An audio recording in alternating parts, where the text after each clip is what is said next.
Não, a gente não vai desistir, a gente não vai abaixar a cabeça para quem ameaça nossa soberania. A gente não vai deixar de usar o Pix é nosso, é de graça e tá do lado de todo brasileiro. A gente não vai sossegar vendo você pagar mais impostos do que os super ricos. Sim, a gente vai seguir, a gente vai sim. Bota comida na mesa com Bolsa Família e o recorde de empregos. A gente vai sim. Lutar do lado das nossas empresas que exportam e levam a força do nosso trabalho para o mundo inteiro.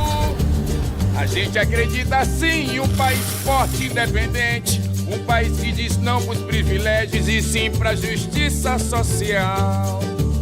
Eu digo sim ao povo brasileiro. Governo do Brasil do lado do povo brasileiro. Ao povo brasileiro. Governo do Brasil do lado do povo brasileiro. Obrigado, Renata.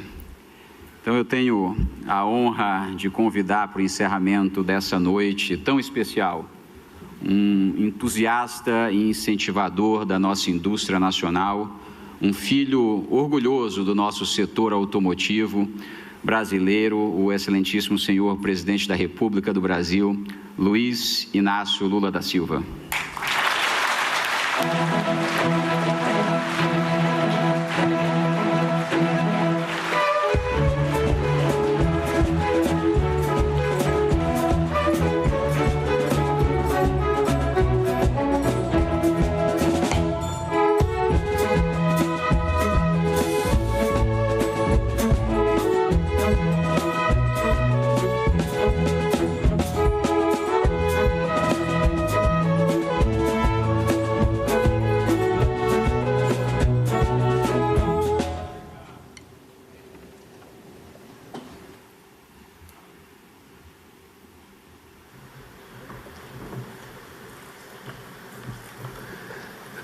Estava tão bem a música. Se vocês continuarem tocando, eu paro de falar.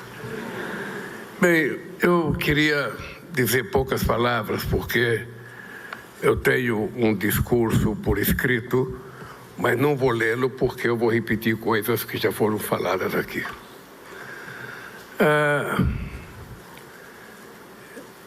Parte da minha vida foi ligada ao crescimento da indústria automobilística brasileira, consequentemente a Anfávia. O fato de eu ser uma pessoa com muitas luas, eu convivi com muita gente da Anfávia, com muita gente que marcou a construção do que eu sou hoje na vida política.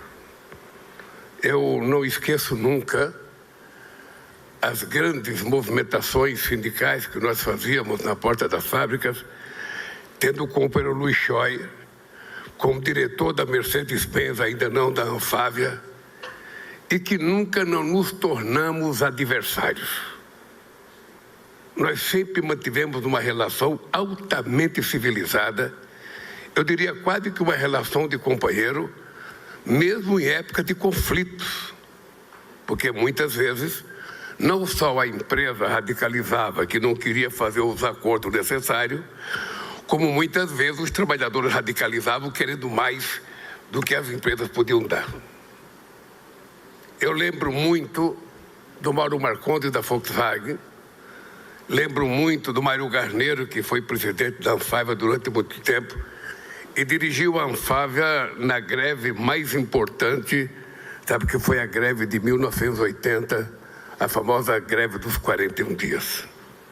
E dito fazia parte o Luiz Marinho, ainda não como dirigente sindical, mas como metalúrgico da seção de pintura da Volkswagen. Toda essa história me faz contar a vocês de momentos inesquecíveis da minha vida, junto à indústria automobilística e junto à Anfávia. Eu queria contar para vocês uma novidade. Entre as pessoas da imprensa premiadas aqui, uma pessoa, que eu não posso dizer o nome, fez a primeira entrevista comigo quando eu era presidente do Sindicato dos Metalúrgicos. E era a primeira entrevista dessa pessoa. E ela levou um grande gravador para gravar a entrevista. E depois de 2 horas de gravação, ela voltou para a redação e descobriu que não tinha gravado nada. Eu acho que depois disso essa pessoa se transformou, sabe, numa pessoa muito importante no jornalismo brasileiro. Eu lembro do acordo das greves de 1979, uma greve em que eu nunca tinha presenciado tal organização dos trabalhadores como naquela. Eu lembro que eu estava na Anfávia, estava lá o Murilo Macedo, então ministro do Trabalho, estava o Almir Pazianotto, então, sabe, advogado dos metalúrgicos, estava lá o Mário Garneiro e vários outros diretores da Anfávia, e eu lembro que foi feita uma proposta para mim. E havia muita pressão para que nós concordássemos com essa proposta.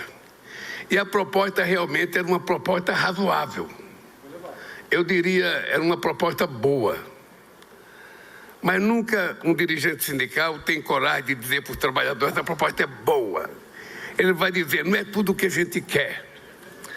E eu lembro que eu deixei o pessoal na Anfávia, inclusive o ministro do Trabalho, e fui para uma assembleia no Sindicato de São Bernardo, no estádio da Vila Euclides, e quando toda a Anfávia e o governo imaginava que a gente fosse aprovar a proposta, nós recusamos a proposta e fizemos mais 45 dias de greve. Foi a famosa trégua, que depois aconteceu um fato inusitado. A Anfávia melhorou a proposta, essa proposta foi levada para os trabalhadores. Os trabalhadores não deixavam ninguém falar, porque vaiavam todo mundo que ia falar. Se os trabalhadores percebessem que a gente ia fazer proposta para aceitar o acordo, vaiava até quem estava apresentando a proposta. E quando chegou minha vez de falar, eu sabia que colocando a proposta em votação eu iria perder, e eu não queria perder. Eu resolvi então, ao invés de colocar a proposta em votação, propor um voto de confiança em mim, na presidência e na diretoria do sindicato, e o pessoal voltar a trabalhar. O pessoal deu um voto de confiança por unanimidade, aprovaram o voto de confiança, mas saíram me chamando de traidor. Eu passei 1 ano, Alckmin, para recuperar o prestígio que eu tinha, para fazer uma greve mais forte em 1980. Todo mundo aqui está lembrado da famosa greve dos 41 dias em que eu fui preso e fiquei 31 dias preso. Eu lembro que naquela ocasião, o teu Antônio Vilela, Almir Pazianotto, Dom Paulo Evaristo Arnes, iam na cadeia me visitar e pedi para eu acabar com a greve. Eu dizia: não acabo com a greve. Eu fui chamado de covarde em 79, quando fizemos um bom acordo, porque essa greve só vai acabar quando os trabalhadores estiverem acreditando na força deles. Com 30 dias de serviço, os empresários começaram a mandar uma carta lembrando os trabalhadores que com 30 dias eles poderiam perder o emprego por abandono de emprego. E aí o pessoal começou a voltar a trabalhar. Mas ainda assim a greve durou, sabe, mais 15 dias. E eu lembro da frustração dos companheiros da Anfávia, do ministro Murilo Macedo, dos advogados do sindicato que achavam que a gente ia voltar a trabalhar. Eu lembro da greve de 78, que foi um momento histórico na vida do sindicalismo brasileiro, em que foi um ano em que a gente fez greves por empresa, e na indústria automobilística a gente teve dificuldade de fazer greve. A Mercedes não conseguiu parar, apenas a ferramentaria. A Volkswagen não conseguiu parar, e muitos trabalhadores da Volkswagen iam no sindicato chorar porque não conseguia parar a greve. Graças a Deus, a Ford parou. E quando a Ford parou, nós conseguimos então fazer um bom acordo na indústria automobilística. Eu lembro de um acordo que eu fui na porta da Scania convencer os trabalhadores a voltar a trabalhar. Quase 3 mil trabalhadores, E o diretor da Scania era um senhor bondoso, extraordinariamente boa gente. Ele se dizia socialista e ele queria atender, e atendeu o acordo, ele atendeu. Ele aceitou o que nós queríamos. Só que quando eu convenci os trabalhadores a voltar a trabalhar, no dia seguinte, segundo ele, a Anfávia fez pressão porque ele não poderia ter feito o acordo sozinho. Eles retiraram a proposta de acordo e não deixaram mais os trabalhadores conseguir parar. E eu tive que ir na porta da fábrica, ficar dias convencendo os trabalhadores que eu não tinha mentido para ele, que eu tinha sido enganado pelo senhor Stanislau, que era uma figura fantástica. Eu lembro de momentos extraordinários que vivemos no movimento sindical brasileiro, e por isso a Anfávia faz parte dessa história. Dos 70 anos, Igor, pelo menos 51 eu estive comprometido, um das quais, sabe, uma boa parte como presidente, uma boa parte como sindicalista, uma boa parte simplesmente como metalúrgico. E é de reconhecer a coisa importante que a indústria automobilística trouxe para o Brasil. Na época eu era muito criticado, porque foi a indústria automobilística que trouxe para o Brasil, com empresas multinacionais que se instalaram no Brasil, a arte de conversar e de negociar. Nós nunca tivemos uma recusa de uma indústria automobilística para conversar, nunca. Ao passo que quando nós íamos discutir com uma indústria nacional, dirigida por brasileiros, criada por brasileiros, a falta de experiência era tão grande que quando a gente falava na palavra comissão de fábrica, ele se revoltava. Não vou permitir que os trabalhadores tomem conta da minha fábrica. E nós já tínhamos comissão de fábrica na Scania, já tínhamos comissão de fábrica na Volkswagen, já tínhamos comissão de fábrica na Mercedes, já tínhamos comissão de fábrica na Ford. Ou seja, para as empresas que vieram do exterior, a comissão de fábrica era um fato concreto de organização dos trabalhadores, e eles viviam maravilhosamente bem. E aqui no Brasil levou muito tempo, e só foi possível com a experiência advindas pela indústria estrangeira que se instalou aqui, sobretudo a indústria automobilística. Muitos empresários brasileiros não gostavam quando eu dizia que a indústria estrangeira era mais fácil para a gente negociar do que a indústria brasileira, pelo fato de ter uma experiência secular na nossa frente. Agora, é muito importante tudo o que aconteceu na indústria automobilística brasileira. Momentos dos anos 80 muito ruim, muita gente dispensada, muita greve, muita gente saindo, sabe? As favelas pouco existiam em São Bernardo, elas foram crescendo a partir dos anos 70, quando começou a ter problema de mandar trabalhadores embora. A indústria automobilística, para os mais novos que trabalham na indústria automobilística, precisa saber de uma coisa. Eu entrei na Villares dia 25 de janeiro de 1960. 2 companheiros meus entraram na Volkswagen no mesmo dia. A diferença salarial entre eles e eu, Maria, era muito grande, porque todo mês, até 1968, a indústria automobilística dava reajuste mensal. Além da antecipação em abril e da data base, não, da antecipação em setembro e da data base em abril, todo mês a indústria automobilística dava um aumento. Se vocês pegarem a carteira profissional de um trabalhador da Volkswagen, da Mercedes, da Ford, daquele tempo, vocês vão perceber que ele tinha aumento real, sabe, janeiro, fevereiro, março, abril, maio, junho, julho. E nós, os mortais das empresas brasileiras, era apenas 2 reajustes por ano. Portanto, a defasagem salarial entre os trabalhadores da indústria automobilística e o nosso era muito grande.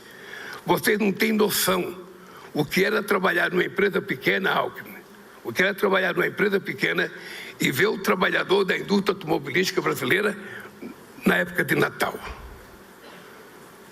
Você não tem noção da diferença de presente que dava a indústria automobilística para os trabalhadores, e nós, no máximo, ganhava um garrafão de vinho, sabe, de 5 litros, que nem sempre era de boa qualidade. Eu lembro sempre a minha mãe comentando que eu morava numa rua que tinha feira, e as mulheres dos trabalhadores da indústria automobilística passava no dia de feira com um carrinho cheio de verdura, cheio de fruta, e os outros trabalhadores de outras indústrias com um carrinho bem parecia o salário mínimo e uma cestinha básica nossa. Então, o significado da vinda da indústria automobilística para o Brasil é muito importante. Somente quem viveu de perto e de dentro, sabe a importância do que foi e do que é a indústria automobilística para a indústria de desenvolvimento brasileiro. Todo mundo sabe disso. E agora tem uma coisa importante: qual é o papel do governo? Qual é o papel do Estado? Ou seja, você tem especialista em projetar carro, você tem especialista em fazer para-choque, você tem especialista num monte de coisa. Agora, eu e o Alckmin viramos especialistas em criar consumidores para vocês. Nós somos especialistas para criar uma coisa muito importante para vocês, que é o cidadão ou a cidadã que vai poder ter um dinheirinho para comprar um carro de vocês. É por isso que a gente se preocupa tanto em criar condições de melhorar a qualidade de vida do povo brasileiro, porque quanto melhor ele estiver, quanto melhor for o poder aquisitivo, quanto mais ele estiver ganhando, mais vocês vão produzir e mais indústrias estrangeiras vão querer se instalar aqui no Brasil. E agora nós temos um outro desafio, que é fazer com que a partir do Brasil a gente ocupe um espaço muito importante no mercado da América Latina e um mercado importante no mercado africano. Nós não temos que deixar para as nossas matrizes, nós temos que ir atrás e competir, porque nós estamos mais perto. Mão de obra altamente qualificada e uma mão de obra muito especializada pelo jeito de ser do povo brasileiro. A semana passada, quem foi comigo a Hannover viu o que foi o sucesso do Brasil na maior feira industrial do mundo, quando nós resolvemos desafiar os alemães, viu, Scheuer? Resolvemos desafiar os alemães, não apenas o primeiro-ministro Merz, mas desafiar a Mercedes-Benz e fazer um teste do biodiesel brasileiro com o biodiesel alemão. A gente queria provar que o nosso combustível é menos emissor de gás de efeito estufa. E do poço ao motor, o nosso é 90% mais eficiente. E, no geral, é, em média, 67% menos emissor de gás de efeito estufa. E eu fiz questão, Alckmin, de exigir que o técnico que me disse falasse em alemão. Falasse em alemão, sabe? Com a gente traduzindo, porque é o seguinte: a gente não precisa, meu caro Copo Bianco, a gente não precisa importar o mix tecnológico dos motores europeus para despoluir o planeta. Eles é que têm que comprar o nosso biodiesel para ajudar a despoluir o planeta a partir do lado de lá. Parabéns à Anfávia, parabéns à indústria automobilística e até os 140 anos da Anfávia. Um abraço.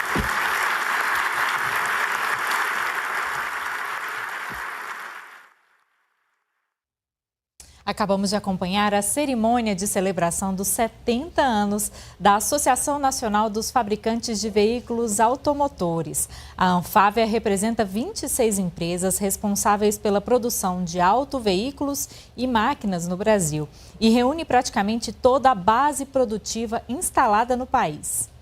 Hoje, o setor automotivo está presente.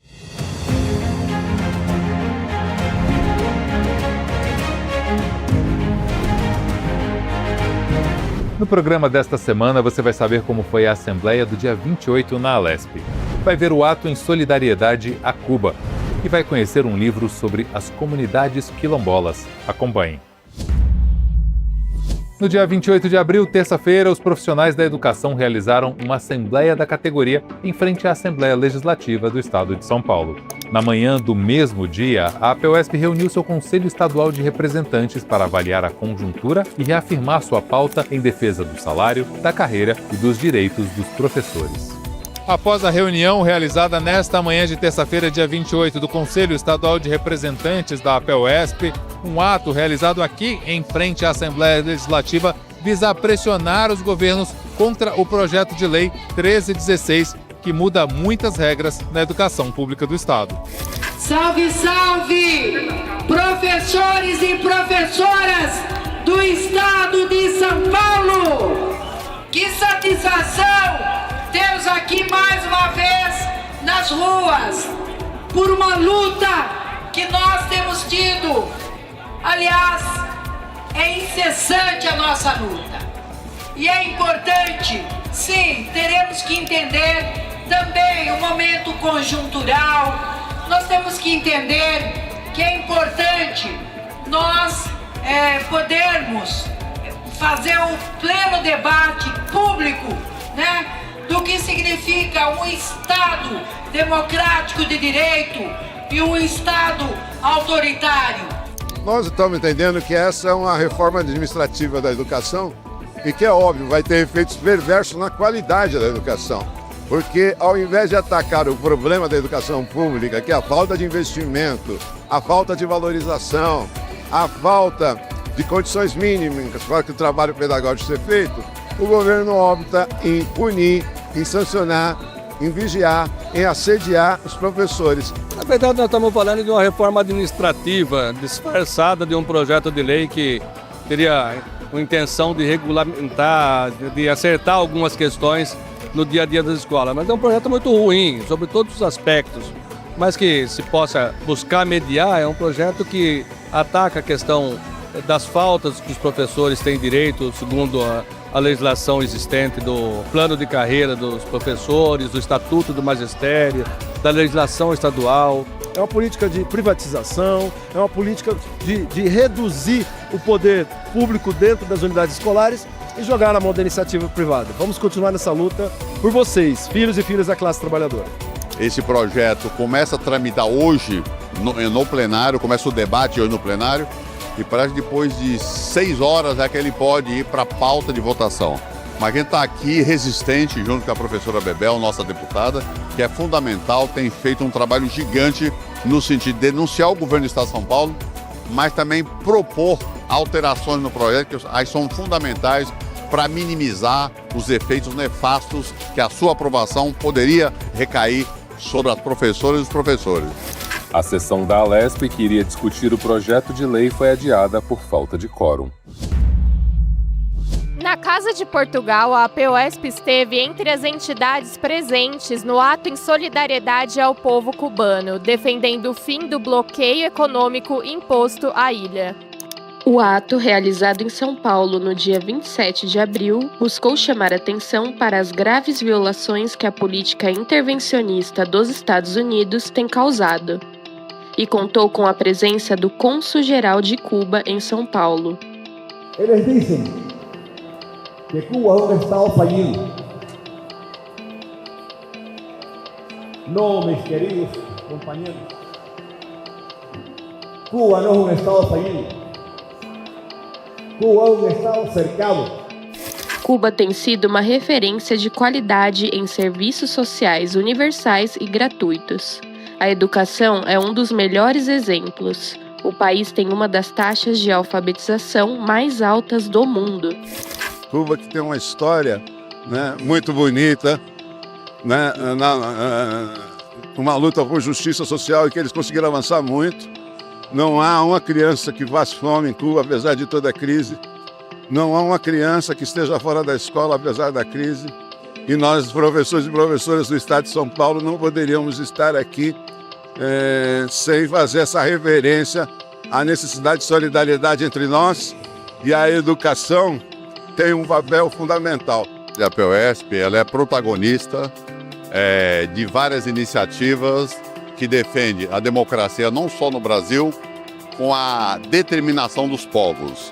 A intervenção dos Estados Unidos em Cuba ou em qualquer país do mundo é inaceitável do ponto de vista até de tratados internacionais.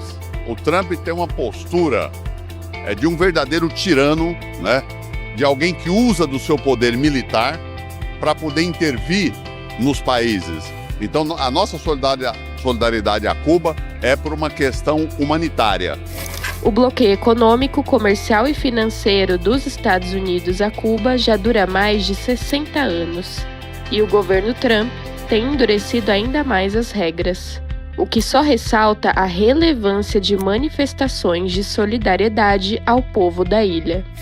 Cuba, ao longo de 67 anos de revolução, sempre foi muito solidária aos povos oprimidos do mundo, enviando médicos, enviando professores, e agora é a hora de nós retribuirmos. Nós estamos vivendo, né, uma ordem mundial, não é uma nova, uma velha ordem mundial, aí muito marcada pela direita, pelo fascismo, e a gente, na verdade, tem visto uma sanha muito grande do presidente norte-americano Donald Trump de, enfim, atingir os países, exatamente aqueles que têm riquezas. E, ao mesmo tempo, nós estamos no momento de ter essa luta incontesta e em defesa das soberanias nacionais. O que os quilombos têm a ensinar ao Brasil de hoje? Essa é a reflexão proposta no novo livro de Jefferson Celos, A Luta pela Ressignificação dos Quilombos. Então, o que eu estou propondo quando eu falo em ressignificação? Há um debate aí, há uma disputa entre dois sentidos dos quilombos. Um sentido mais passadista, mais retrógrado, colonial, voltado aí àquilo que aconteceu no Brasil colônia, no Brasil império, até a abolição, ligado à ideia de local, né, de negros e negras que foram escravizados e fugiam, né, da escravização em busca da liberdade, da dignidade, de garantir o seu direito à vida. Mas ficou essa questão de ser um espaço restrito de ligar à ideia de fuga. Então, quando a gente começa a olhar desde o início dos quilombos, não é só um aspecto de local de fuga que a gente está focando. A gente está pensando aí, propondo, né, isso que o livro traz, que ali é um local de criação de novas relações sociais, uma nova organização social, política, econômica e também jurídica, né? Então eles vão criando direitos desde a luta contra a escravidão e a partir daí, em todos os períodos históricos brasileiros, eles vão se ressignificando. Vocês percebam assim que no título não trata do direito. Só que toda a caminhada, toda a trajetória dos quilombos e dos quilombolas, os que lutam dentro dos quilombos, ela traz um diálogo, uma construção jurídica. Então a luta quilombola é uma luta jurídica também, que é uma luta por direitos, pela dignidade, por liberdade e também uma luta pelo direito, pelos novos sentidos e possibilidades do direito.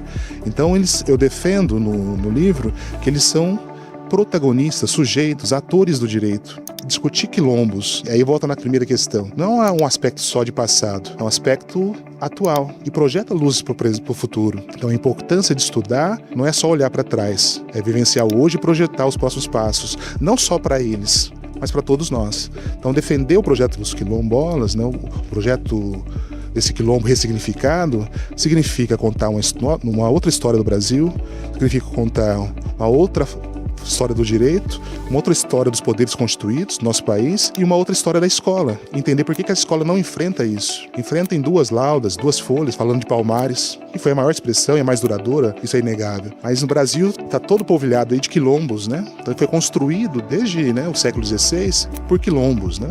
Das áreas rurais e nas áreas urbanas também. O programa de hoje fica por aqui. Acompanhe o portal e as redes sociais da APUESP para se informar sobre a nossa educação pública. Aponte o celular para o QR Code e siga as redes sociais do Educação na TV. Até a próxima semana.